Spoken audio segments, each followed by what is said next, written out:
21,6% насельніцтва Брэсцкай вобласці дзеці. На сённяшні дзень у рэгіёне адзіная стацыянарная установа абласнога ўзроўню – гэта абласная дзіцячая бальніца. Такім чынам, як падкрэсліў кіраўнік рэгіёна Анатоль Ліс, тут неабходна мець найноўшае медыцынскае абсталяванне і выкарыстоўваць сучасныя метады лячэння. Бальніца разлічана на 270 стацыянарных месцаў. Сёння тут пад наглядам медыкаў знаходзіцца больш за 400 чалавек. Каб зрабіць умовы для маленькіх пацыентаў і іх бацькоў больш камфортнымі, павысіць якасць медыцынскай дапамогі, было прынята рашэнне пра будаўніцтва яшчэ аднаго корпуса на 120 месцаў. Варта адзначыць, што з лістапада мінулага года вялася рэканструкцыя блока бальніцы для дыягнастычных патрэб. Сёння тут размяшчаецца новы апарат камп'ютарнай тамаграфіі трэцяга пакалення коштам 833 тысячы рублёў, устаноўлены па лініі Міністэрства аховы здароўя. Пакуль ён працуе ў тэставым рэжыме, але за змену на ім дыягностыку могуць прайсці до 25 пациентов, у тым ліку и с подозрением на захворванне легких.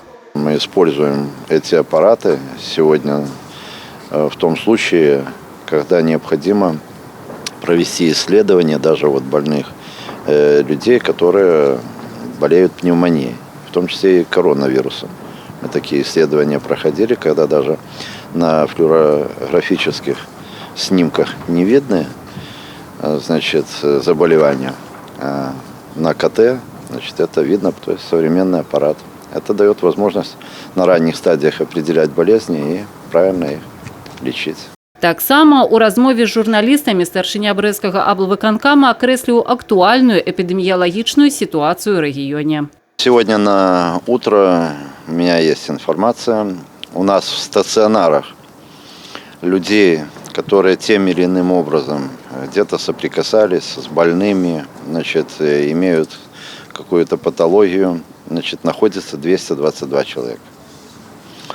Из них подтверждено болезнь коронавирусом 41 человек. Они находятся все в стационаре. Больше всего это в Лунецком районе, 26 человек, в городе Бресте 6. У асноўным пацыенты знаходзяцца ў інфекцыйным аддзяленні абласной бальніцы. Пад хатнім медыцынскім наглядам сёння ў вобласці больш за 5000 чалавек. У цэлым, падкрэсліў кіраўнік рэгіёна, эпідэміялагічная сітуацыя знаходзіцца пад кантролем. Прыкладаюцца ўсе намаганні для вырашэння пытання забеспячэння насельніцтва неабходнымі гігіенічнымі сродкамі. Вераніка Якавец, Тыгран Акапян, тэлерадыёкампанія Брэст.